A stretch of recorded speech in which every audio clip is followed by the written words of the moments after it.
so excited to finally be back with all of you. I think the last time I recorded a Simply Living Me podcast was in 2021. I started this podcast back in 2020, and it was a way for me to kind of share all the things that I've learned over the course of my life. And as I had made this huge transition into entrepreneurship and all the things that I had been learning about myself, really understanding who I am and wanting to share all of that with all of you.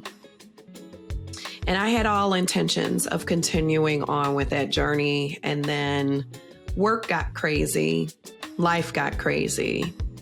But in 2022 really rocked my world. It was probably one of the toughest years of my life that I can recall.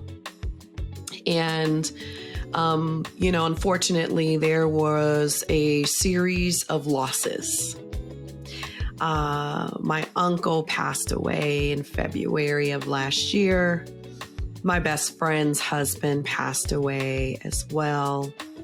I had a really a long-term friendship was no longer. There was a huge falling out and huge loss for me and my family. Then, if that wasn't the worst thing that could happen, my dad found out that he needed a heart transplant.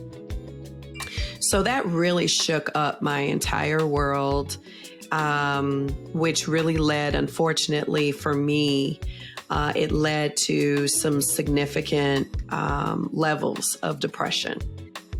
The one thing that I know for sure, and the one thing that I did do for myself, was after my uncle passed away in February of last year, I sought counseling.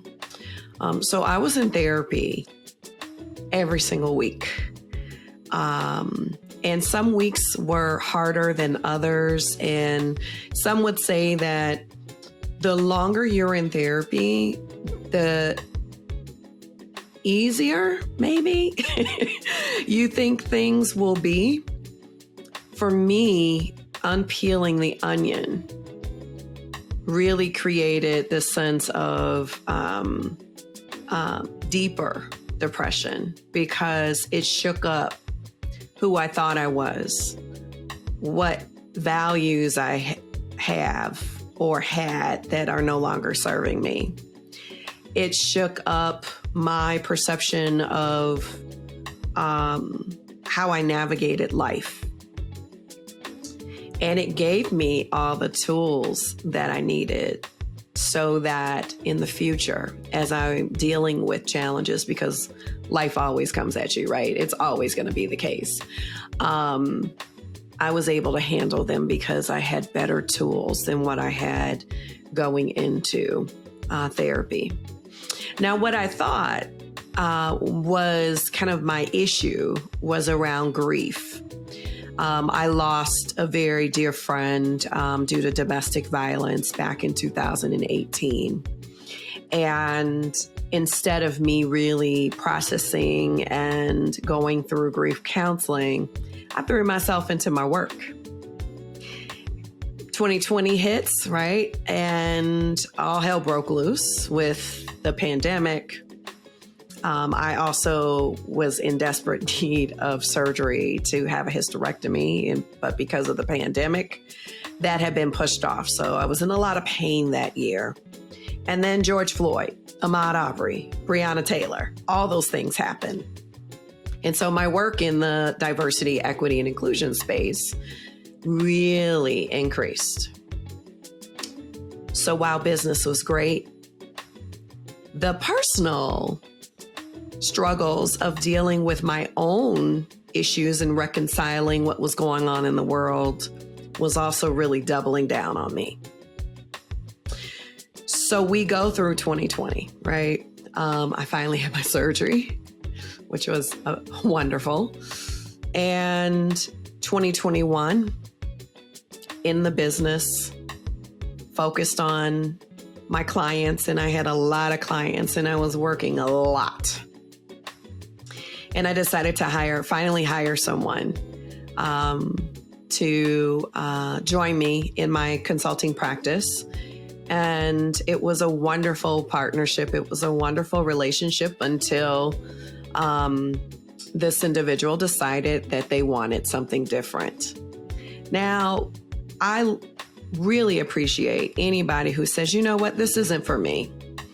So in another world, it would have been a non-issue, right? It would have been, you know what, I understand, I'm going to miss you, but I totally understand. But it fell on the heels of my uncle passing away in 2022, early February 2022. And I found myself just not handling things well. So that was also part of the reason I decided to go into therapy. And I learned a lot. I did. I learned that I struggle with perfectionism and people pleasing. So we spent a lot of time dealing with both of those issues. I had already shared with all of you that I struggled with anxiety, and my anxiety coupled with the onset of depression really made it difficult for me to really function. There was a point where I was considered a high functioning person with depression. And over time, as we continued to peel back the layers, I became non-functioning. So much so that I had to get on depression medication. And all along, I had the most beautiful, loving support from my family, from my husband, from my amazing friends. It was beautiful. Yeah. And so last year, I also turned 50. And my husband, my beautiful, amazing, just the biggest cheerleader champion of all times. He is my number one fan, my number one everything. Knew that I was struggling last year and put on the most fabulous 50th birthday weekend. And do you know, part of me struggling with depression was also feeling the sense that, why is he doing this? I don't deserve this, right? Therapy kind of pulls that out of you. It pulls it out of you, those deep things that you think about yourself.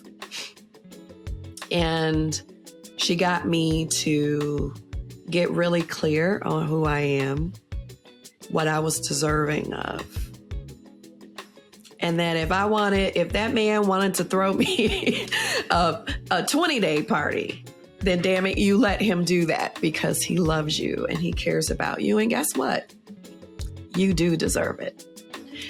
And so that was a bit of a turning point for me, where I decided that happiness for me today, I thought happiness was all the things that I was doing.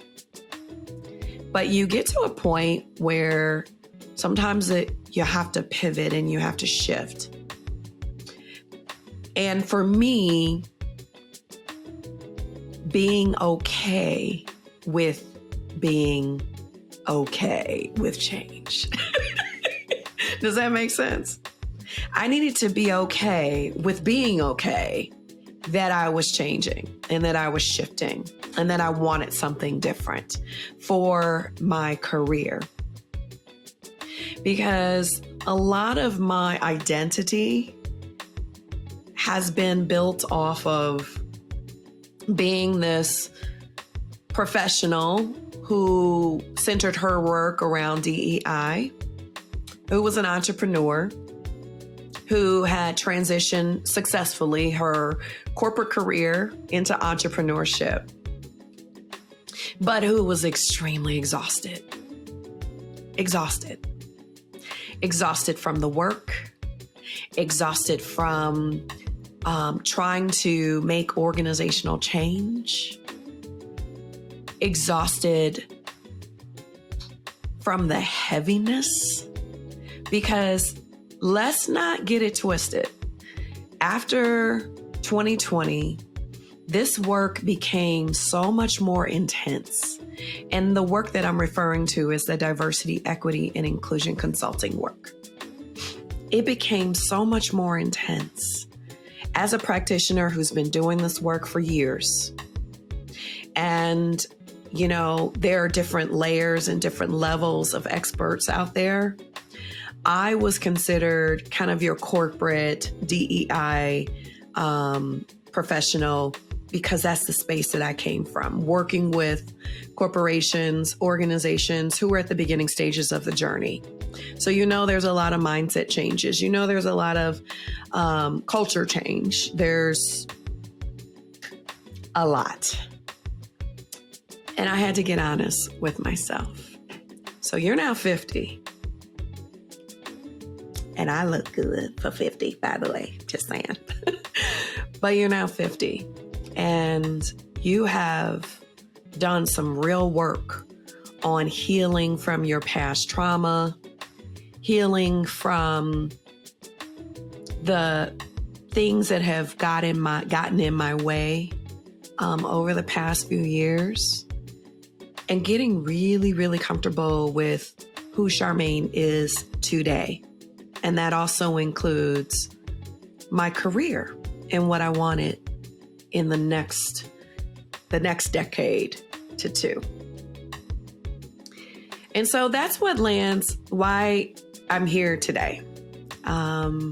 Because I have made an intentional and conscious and planful decision to shift my energy into doing what I love to do, which is coaching.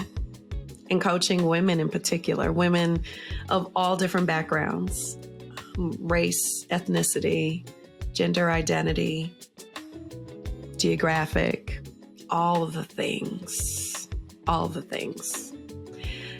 Something that I have done quite a bit, but just never really thought that I could turn it into a viable and profitable business. So I've decided to take my love of this Simply Living Me brand and help others to create a life for themselves where they can truly and authentically live their truest selves. And so this podcast is shifting a bit. I thought it was important to share a little bit about where I've been over these past few years, and to help you understand part of the reason why this podcast is shifting a bit. It's because I'm shifting, and I'm shifting in the most exciting way, in a way that feels so real, and I'm finally excited about something again. I remember telling my husband, and it was probably one of the most difficult things for me to share with him, even though I should have known, since he's been my number one fan since day one. But I was so scared to tell him that I'm pivoting, I'm shifting. I want to do something different. And as I think about that, I've kind of said that a few times to my friends, that I was so scared to tell him, and they're like, why? And I realize now it had nothing to do with him. It had everything to do with me. Because once I said it, and I said it to him, it became real. Let me say that again. When I said it, and I said it to him, it actually became real. I've been holding on to this for so long, thinking that, no, my identity is over here, right? This is what I do. This is where all the money comes from, right? But shh. You have ran the course. And guess what? It's okay. So I am now taking this dream that I have always had, and I have birthed this new platform, which is all about helping women in particular. Now, I'm not going to exclude my men, but I am focused on helping women to transition their careers into entrepreneurship so that they can feel and experience what it's like to be independent, what it is like to create their own, what it is like to build their own source of revenue and income. And I would say endless sources of revenue, doing what they do best, being themselves, having a passion for a topic, an issue, something that they have done, they're known for, right? How do you turn that into a profitable business for yourself so that you can start to live the life that you want to and not the life that you've been told? And selfishly, I want all my friends to have that freedom and flexibility, because when I'm ready to just jump on a plane and go to the Maldives, I want my friends to be able to come with me without having to ask for time off. I know that's selfish. Shame on me. But that's part of the reason why I'm doing what I'm doing. Because I believe that we all have plenty to contribute to the society, to our communities. And guess what? I'm tired of fitting into the structure. I'm tired of fitting into the systems and the structures that were not designed for us. So let's create our own. So that's why Simply Living Me is here. There's so much that you're going to see come out of this, including a coaching program to help you make that transition from your careers, the careers that you've had for many years, into entrepreneurship, doing something that you love, something that's going to give you the energy and the excitement to get up every single morning because you're contributing in a way that is yours, that you get to make substantial revenue from, and that you can direct some of those monies into impacting social issues, communities, anything that you have had a passion for doing. And I want to be that conduit to help support all of you in doing so. So that's the update, y'all. I am excited. I am excited about this podcast. I am going to be sharing some of my awesome entrepreneur colleagues and friends with you so that you can get a better understanding of what it's like to be an entrepreneur, to create something that you feel good about and that you can have an impact on the world. I want you to hear the highs and the lows. I want you to understand that what you perceived as a challenge is no different than the challenges that you experience working for others. I want you to also understand the power of community, being able to connect with others who are in the space, who know more than you, and who can help you to build and craft your dream future, whatever that is for you. Now, don't get me wrong. This is no judgment. If you love your corporate life, if you love working for other people, please, by all means. That is a wonderful thing. The fact that you recognize that this is what you love to do is important. But if there's a little twinge in your soul, your spirit is telling you there's more, and you want to figure that out, I want you to continue listening to the Simply Living Me podcast with me, Charmaine Brown, and be on the lookout for opportunities to help you explore what I know will be an amazing journey and an amazing experience for you. So be on the lookout, y'all. We are about to take an interesting journey together with, again, some of my dear friends and colleagues who are at all different stages of entrepreneurship. You may be inspired. You may connect with a story that's been told, and I want that for you. But more importantly, I want you to live a life full of and ever more present, truly being simply you. And there is no greater joy than finding that opportunity to live your truest self. So stay tuned, everyone. I'm super excited to be on this journey with you and for you to continue listening and viewing because now we're on YouTube. Bye, everyone.